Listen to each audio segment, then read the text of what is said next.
Very very good point, very valid point. ನೀವು ಈ ಪ್ರಶ್ನೆ ಬರುತ್ತೆ ಅಂತಲೇ ನಾನು ಆ ಪಾಯಿಂಟ್ನ ರೇಸ್ ಮಾಡಿದ್ವಿ. ಇವತ್ತು ಯಾವ ಥರ ಒಂದು ಸಿಚುವೇಶನಲ್ಲಿ ಇದ್ದೀವಿ ಅಂತ ಹೇಳಿದ್ರೆ, ಒಂದು ಹೆಣ್ಮಕ್ಳು ಫಸ್ಟ್ ಆಫ್ ಆಲ್ ಎಲ್ಲ ಕಡೆ ಅವರವ್ರ ಫೋಟೋಸ್ ಹಾಕಿಬಿಟ್ಟಿದ್ದಾರೆ ಬಿಟ್ಟಿದ್ದಾರೆ. ಅದೇ ಒಂದು ದೊಡ್ಡ ಒಂದು ಬೇಜವಾಬ್ದಾರಿ ಕೆಲಸ ಆಗಿದೆ. ಇವತ್ತು ಆ ಹೆಣ್ಮಕ್ಳಿಗೆ ಹೊರಗಡೆ ಬರೋದಕ್ಕೆ ಆಗ್ತಾ ಇಲ್ಲ. ವಿ ಡೋಂಟ್ ನೋ ಅವ್ರ ಸಿಚುವೇಶನ್ ಯಾವ ಸಿಚುವೇಶನ್ ಅಲ್ಲಿ ಇದ್ದಾರೆ ಇವತ್ತು ಅಂತ ನಮ್ಗೆ ಅರ್ಥ ಆಗ್ತಾ ಇಲ್ಲ.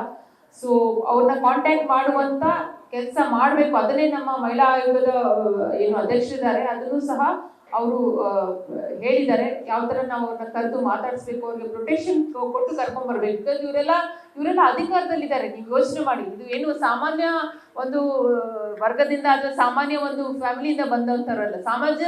ಸಾಮಾಜಿಕ ಒಂದು ಇದರಲ್ಲಿ ಅವ್ರದ್ದು ಸೇವೆನೂ ಇದೆ. ದೇವೇಗೌಡರಂತ ದೊಡ್ಡ ಪ್ರಧಾನಮಂತ್ರಿ ಅವರ ಫ್ಯಾಮಿಲಿನಲ್ಲಿ ಬಂದವರು. ಸೊ ಒಂದು ಕಾರ್ ಆಕ್ಸಿಡೆಂಟ್ ಆಯ್ತು, ಒಂದು ಯಾರೋ ಬಂದು ಕಾರ್ ಗುದ್ದಿದ್ರು ಅಂತ ಹೇಳ್ಬಿಟ್ಟು ಭವಾನಿ ಮೇಡಮ್ ಅವರು ಯಾವ ತರ ಮಾತಾಡಿದ್ರು ಅಂತ ನೋಡಿದ್ದೀರಾ? ಇಂಥ ಒಂದು ಅಧಿಕಾರ ಇದ್ದವರು ನಾಳೆ ಅವರು MP ಆದ್ರೆ ಅವ್ರು ಇನ್ನೂ ಅಧಿಕಾರ ಜಾಸ್ತಿ ಇರುತ್ತೆ. ಯಾವ ತರ ಯಾಕೆ ನಾವು ಇನ್ವೆಸ್ಟಿಗೇಷನ್ ಸ್ಪೀಡ್ ಅಪ್ ಮಾಡಬೇಕು ಅಂತ ಹೇಳ್ತಿದ್ರೆ, ಇದನ್ನೆಲ್ಲ ಒಂದು ಸಬ್ಡ್ಯೂಟ್ ಮಾಡುವಂತ, ಪ್ರೆಷರೈಸ್ ಮಾಡುವಂತ ಕೆಲಸ ಆಗುತ್ತೆ. ಅದಕ್ಕೆ ನಾವು ಒಂದು ಕಠಿಣವಾಗಿ ಇಮಿಡಿಯೇಟ್ ಆಕ್ಷನ್ ತಗೊಂಡು ಮತ್ತೆ ಟೈಮ್ ಬೌಂಡ್ ಇನ್ವೆಸ್ಟಿಗೇಷನ್ ಆಗಬೇಕು ಅಂತ ಹೇಳ್ತಾ ಇರೋದು.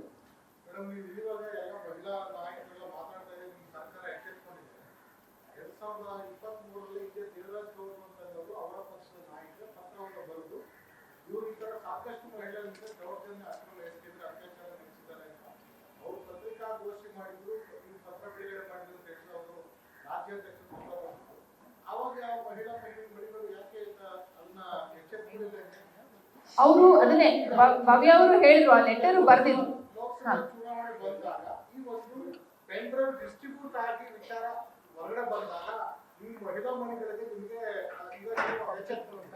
ವೆರಿ ಇಂಪಾರ್ಟೆಂಟ್ ಪಾಯಿಂಟ್ ನೀವು ಹೇಳ್ತಾ ಇರೋದು. ಬಹಳ ಅಗೇನ್ ವೆರಿ ವ್ಯಾಲಿಡ್ ಪಾಯಿಂಟ್.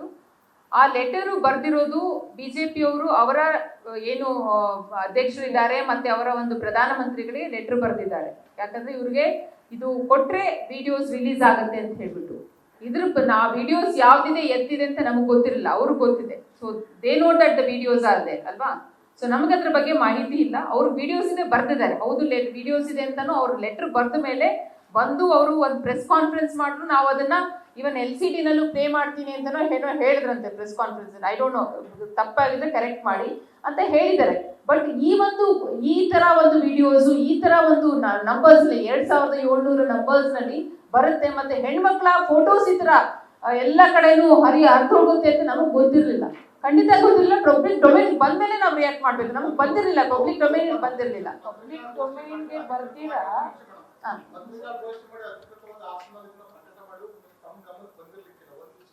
ಎರಡನೇ ವಿಷಯ, ಈ ಪೆನ್ ಡ್ರೈವ್ ಪ್ರಕರಣ ಸಂಬಂಧಪಟ್ಟಂತೆ ನಿಮ್ಮ ಪಕ್ಷದ ತುಂಬಾ ಜನ ನಾಯಕರಿಗೆ ಮಾಹಿತಿ ಇತ್ತು, ಅವ್ರಿಗೂ ಸಹ ಪೆನ್ ಡ್ರೈವ್ ತಲುಪಿದೆ ಅಂತ ನಮಗೂ ಮಾಹಿತಿ ಇದೆ. ಅದ್ರ ಬಗ್ಗೆ ಅಲ್ಲ, ಪೆನ್ ಡ್ರೈವ್ ಎಲ್ಲ ಕಡೆನೂ ಪೆನ್ ಡ್ರೈವ್ ಹೋಗಿದೆ. If I am not wrong, ಒಂದು 18,000 ಪೆನ್ ಡ್ರೈವ್ಸ್ ಎಲ್ಲ ಕಡೆ ಕೊಟ್ಟಿದ್ದಾರೆ ಅಂತ ಒಂದು ಮಾಹಿತಿ ಇದೆ. I may be wrong. So ಇದು ಒಂದು ರೂಮರ್ ಬಂದಿರುವಂತಹದ್ದು. So most important thing is until unless ಒಂದು ಪಬ್ಲಿಕ್ ಡೊಮೇನ್ ಬರೋದಂತ ಇದು ಇಮಿಡಿಯೇಟ್ ಆಗಿ ನಮ್ಮ ಮಹಿಳಾ ಆಯೋಗದ ಪ್ರೆಸಿಡೆಂಟ್ ಇಮಿಡಿಯೇಟ್ ಆಕ್ಷನ್ ತಗೊಂಡ್ರು. ಅವರು she called for sit immediate ಆಗಿ ಆಕ್ಷನ್ ಆಯ್ತು, ಅದು ತಗೊಂಡಿದ್ದಾರೆ. ಅದರ ಜೊತೆಗೆ ಮೋಸ್ಟ್ ಇಂಪಾರ್ಟೆಂಟ್ ಆಗಿ ಇದು ಹೆಣ್ಮಕ್ಳ ವಿಚಾರದ ಇರೋದ್ರಿಂದ we have to be very sensitive. ಎಲ್ಲಾ ವಿಚಾರನು ನಾವು ಮುಂದೆ ಪ್ರಚಾರ ಮಾಡಬಹುದು. ನಾನು ಹೇಳ್ತೀನಿ ನಿಮ್ಗೆ, ಒಂದ್ ನಿಮಿಷ ಸರ್. ಮಹಿಳಾ ಮಣಿಗಳು ಅಂತ ವ್ಯಂಗ್ಯವಾಗಿ ನಮ್ಮನ್ನ ಪ್ರಶ್ನೆ ಕೇಳ್ತಿದಿರಲ್ಲ, ಬಿಜೆಪಿ ನಾಯಕರನ್ನ ನೀವ್ ಆ ಪ್ರಶ್ನೆನ ಅವತ್ತು ಕೇಳಿದಿದ್ರೆ ಇಲ್ಲ ನಾನು ಹೌದು ಎಕ್ಸಾಕ್ಟ್ಲಿ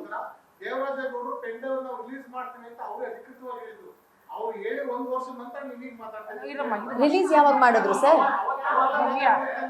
ರಿಲೀಸ್ ಯಾವಾಗ ಆಯ್ತು? ನಮಗೆ ಎವಿಡೆನ್ಸ್ ಬೇಕಲ್ವಾ? ಅಲ್ಲ, ಎವಿಡೆನ್ಸ್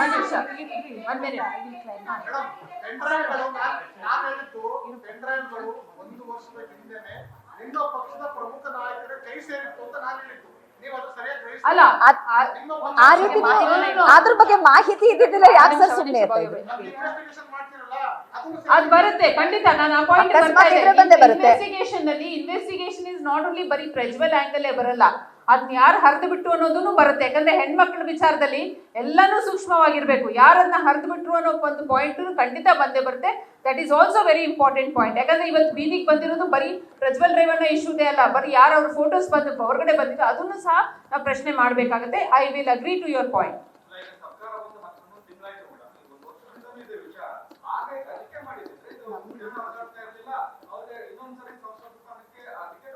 ಅಲ್ಲ, ಈಗ ಯಾರು ಈಗ ಲೆಟರ್ ಬರ್ದವ್ರು ಯಾರು? ಬಿಜೆಪಿ ಅವರು ಯಾರಿಗೆ ಬರ್ತಿದ್ರು? ಮತ್ತೆ ಅಲಯನ್ಸ್ ಯಾಕೆ ಮಾಡ್ಕೊಂಡ್ರು ಅಂತ ಕೇಳಿ. ಯಾಕೆ ಅಲಯನ್ಸ್ ಮಾಡ್ಕೊಂಡ್ರು ಅಂತ ಕೇಳ್ಬೇಕಲ್ಲ.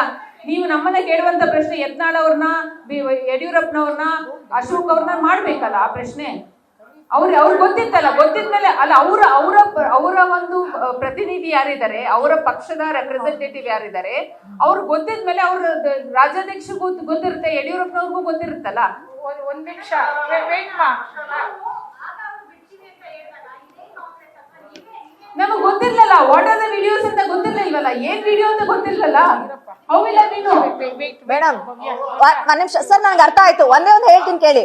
ಪೊಲಿಟಿಕ್ಸ್ ಅಲ್ಲಿ ಸರ್, ಪೊಲಿಟಿಕ್ಸ್ ಹಾಸನದ ಜಿಲ್ಲಾಧ್ಯಕ್ಷರು ಸ್ಪಷ್ಟ ಮಾಹಿತಿ ಇದೆ, ನಿಮ್ಮ ಹಾಸನದ ಮಾಜಿ ಸಚಿವರು ಸ್ಪಷ್ಟ ಮಾಹಿತಿ ಇದೆ, ನಿಮ್ಮ ಹಾಸನದ ಶಾಸಕರು ಮಾಹಿತಿ ಇದೆ. ಹಾಗಿದ್ರೆ ಅವ್ರ ಹತ್ರ ಎವಿಡೆನ್ಸ್ ಇದ್ರೆ ಅವ್ರು ರಿಲೀಸ್ ಮಾಡಿಲ್ಲ ಅಂದ್ರೆ ಅದು ಕೂಡ ನಮ್ಮ ಇನ್ವೆಸ್ಟಿಗೇಷನ್ ಅಲ್ಲಿ ಬಂದೇ ಬರುತ್ತೆ. As clear as that. As clear ನಿಮಗ್ ಗೊತ್ತಿರ್ಬೋದು ಅವ್ರ ಹತ್ರ ಮಾಹಿತಿ ಇದೆ ಅಂತ. ಅಕಸ್ಮಾತ್ ಮಾಹಿತಿ ಇದೆ ಅವ್ರು ಸುಮ್ನೆ ಇದ್ರೆ SIT sir, special investigation team setup ಮಾಡ್ತಿರೋದು ನಾವು. ಇಂಡಿಪೆಂಡೆಂಟ್ ಆಗಿ ಯಾರೇ ಇನ್ವಾಲ್ವ್ ಆಗಿದ್ರು ಇಲ್ಲಿ ಕರ್ನಾಟಕದ ಮಹಿಳೆಯರ ಸುರಕ್ಷತೆ ಮುಖ್ಯ ನಮ್ಗೆ.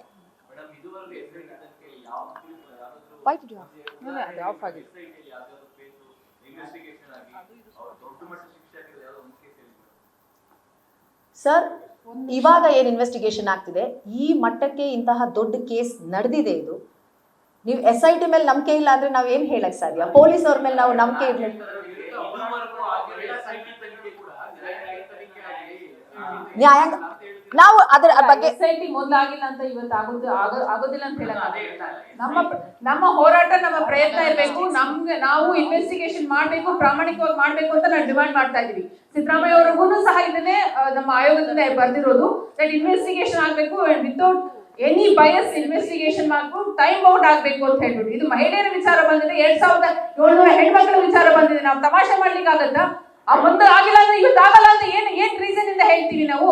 ಆಗ್ಲೇಬೇಕು. ಇದು 50% ಮಹಿಳೆಯರ ಒಂದು ಪ್ರತಿನಿಧಿ ಇರುವಂತ ರಾಜ್ಯ, ದೇಶ ಇದು.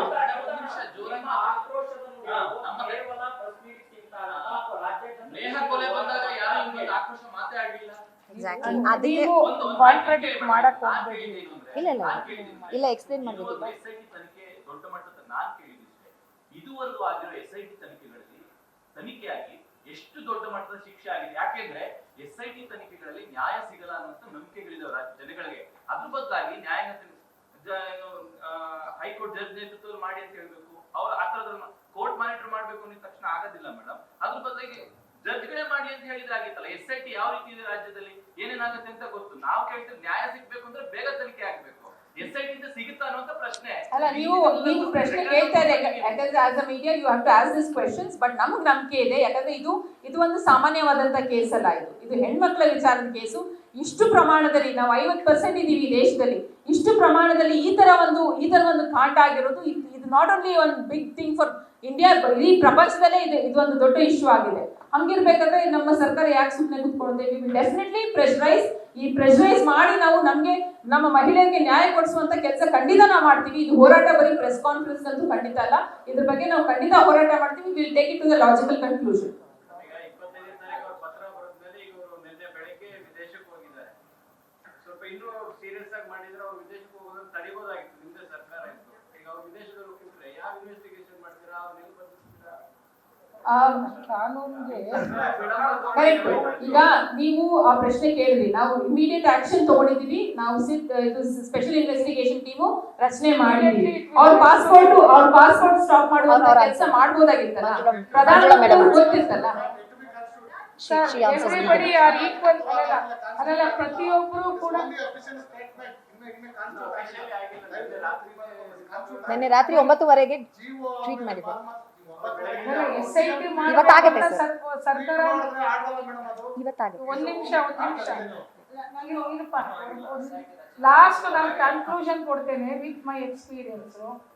SIT ಈಗ ರಚನೆ ಆಗಲೇಬೇಕು ಅನ್ನೋದು, ಯಾಕಂದರೆ ಯಾವತ್ತು ಲಾಜಿಕಲ್ ಪ್ಲೇಸ್ ಆಗಬೇಕಾಗಿತ್ತು, ಅಂದರೆ ಪಬ್ಲಿಕ್ ಡೊಮೈನ್ಗೆ ಬರಬೇಕಾಗಿತ್ತು. ಎಲ್ಲ ಸುತ್ತಾಡ್ತಾ ಇರ್ತದೆ ಬೇಸ್ಡ್ ಆನ್ ಇದು ಏನು ಸುತ್ತಾಡ್ತಾ ಇದೆಯಲ್ಲ, ಮತ್ತು ಮೀಡಿಯಾ ಆಗಿರ್ಬೋದು ಅಥವಾ ಏನೋ ಯೂಟ್ಯೂಬಲ್ಲಿ ಸುತ್ತಾಡೋದ್ರ ಬೇಸ್ ಮೇಲೆ ಯಾರೂ ಕೂಡ ಒಂದು FIR ಆಗಲಿ ಅಥವಾ ಮಿನಿಮಮ್ ಏನೋ ಇನ್ವೆಸ್ಟಿಗೇಷನ್ ಮಾಡ್ಲಿಕ್ಕೆ ಆಗೋದಿಲ್ಲ. ಯಾವಾಗ ಪಬ್ಲಿಕ್ ಡೊಮೈನ್ಗೆ ಬಂದು ಇದು ಯಾರು ವಿಕ್ಟಿಮ್ ಆಗಿರೋರು ಮುಂದೆ ಬಂದು ನಮ್ಗೆ ಹಿಂಗಾಗಿದೆ ಅನ್ನೋಂಥ ಹೇಳಿಕೆ ಇರೋವರೆಗೂ ಕೂಡ ಪಬ್ಲಿಕ್ ಡೊಮೈನ್ಗೆ ಬರಲ್ಲ. ಪೆನ್ ಡ್ರೈವ್ 100 ಜನರ ಹತ್ರ ಇರಬಹುದು, ಆದರೆ ಈಗ ಪಬ್ಲಿಕ್ ಡೊಮೈನ್ಗೆ ಬಂದಿದ ತಕ್ಷಣವೇ ಸರ್ಕಾರ ಮುಂದೆ ಬಂದಿದೆ. ಅದು ಸುಮೋಟ ಒಂದು ಕೇಸ್ ತೆಗೆದುಕೊಂಡು ಮಹಿಳಾ ಆಯೋಗ ಮತ್ತೆ ಅವರು ರೆಕಮೆಂಡೇಶನ್ ಮಾಡಿದ್ದಾರೆ SITಗೆ. Definitely through SIT we have to get the justice as you said. ಈಗ SIT ಸ್ಥಾಪನೆ ಮಾಡಿದ್ದಾರೆ, ಅಲ್ಲಿ ಏನಾದರೂ ಒಂದು ಲೂಪ್ ಹೋಲ್ಸು, ಒಂದು ಜುಡಿಷಿಯಲ್ ಹೆಡ್ನ ಅಂದರೆ ಒಂದು ಜಡ್ಜ್ನ ಹೆಡ್ ಮಾಡಿ ಇನ್ವೆಸ್ಟಿಗೇಷನ್ ಆಗಿರುವಂಥದ್ದು ಸುಮಾರು ಕೇಸಸ್ ಇದೆ. ಬೇಕಾದಂಥ ಸಂದರ್ಭದಲ್ಲಿ ಈಗ ವಿದೇಶಕ್ಕೆ ಹೋಗಿದ್ದಾರೆ ಅಂತ ಹೇಳ್ತಾರೆ, ಡೆಫಿನೆಟ್ಲಿ ಒಂದು ಜಡ್ಜ್ನ ಅಪಾಯಿಂಟ್ ಮಾಡಿ ಅದನ್ನು ಬೇಗ ತನಿಖೆಗೆ ಆಗುವಂಥದ್ದು ಇದು ಏನೋ SITಗೆ ಪ್ರಾವಿಷನ್ಸ್ ಇರ್ತದೆ. ಸೊ ಅದು ಇದು ಬೇರೆ ಆಗೋದಿಲ್ಲ. Investigation once it starts with ಇನ್ವೆಸ್ಟಿಗೇಷನ್ನು ಎಲ್ಲ ಕೂಡ ಆ್ಯಂಗಲ್ಸ್ನ ಡ್ರಾ ಮಾಡಿ ಫೈನಲಿ ಲಾಗೆ ಎಲ್ಲರೂ ಒಂದೇ, ಫಾರಿನ್ಗೆ ಹೋಗಲಿ ಇನ್ನೊಂದು ಕಡೆಗೆ ಹೋಗಲಿ ಅವ್ರನ್ನ ತಗೊಂಡು ಬರಲೇಬೇಕಾಗುತ್ತೆ. ಕಾನೂನಲ್ಲಿ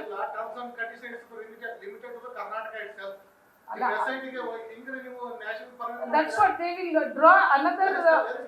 ಈಗ ಈಗ ಅವರು ಹೌದು SITಗೆ ಈಗ ತನಿಖೆ ಮಾಡಬೇಕಂತ ಅನ್ಕೊಂಡಿದ್ದೇವೆ. ಅವ್ರು ವಿದೇಶಕ್ಕೆ ಹೋದಾಗ ಇದು ಒಂದು ಜುಡಿಷಿಯಲ್ ಹೆಡ್ ಒಂದು ಕಮಿಟಿ ಮಾಡಬೇಕಾಗುತ್ತೆ, ಅನಿವಾರ್ಯತೆ ಆಗುತ್ತೆ.